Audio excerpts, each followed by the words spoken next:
Greetings EDUC 514 students. Today, as you can see, we're on the iPhone, and I'm going to show you how to use the SoundCloud app to record and post audio directly from your mobile device. So let's take a look. Okay, as you probably saw in the other video, you'll first need to have a SoundCloud account. And like I said in class, this is like a YouTube account, but just for audio. So you can go to soundcloud.com and sign up for your free account there. Then come back to your mobile device and launch the app. If you have any sounds or subscribers or things like that already set up in your SoundCloud account, those will appear on your first page. To record a new recording, I'm going to tap the ellipses button there, and my top button at the top here is record.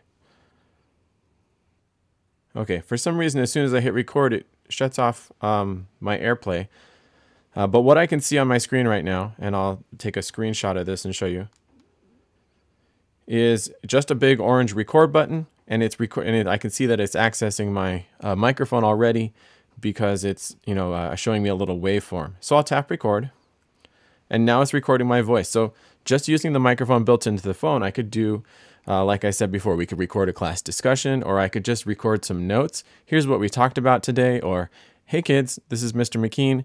Remember that your homework for tonight is to read chapter 2 and write a one-page summary based on what you think from the chapter. When I'm done recording, I can hit pause. And now that came back up on the screen, and you can see the recording I made. I've got three options now on the screen. I can either play the sound back, and now it's recording my voice. So just using the microphone built into the phone. Okay, so you can preview that and listen to what that sounds like. I can resume recording, or I can do some editing. So I can actually trim the edges. So I could trim that down up to the point where I started talking, and trim that down to that last sentence. Okay, and hit apply in the corner there, and that applies that trim. When I'm done, I've got it the way I want it. I hit save, and again in the bottom right hand corner. I can give it a name, what it is, where it is. Also using this slider here in the middle, I can change it from public to private. Okay, if I keep it public, I can post it to all these different social networks. Okay, if I make it private, then I can say who has access, and I can give different people access like that. Okay, I'm going to go ahead and keep this one public, and I will post it to my SoundCloud again in the bottom right hand corner by clicking on the post button.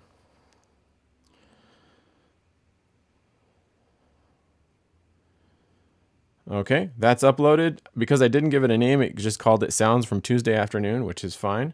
It lets me know when that was. Okay, so now I can play that back if I need to.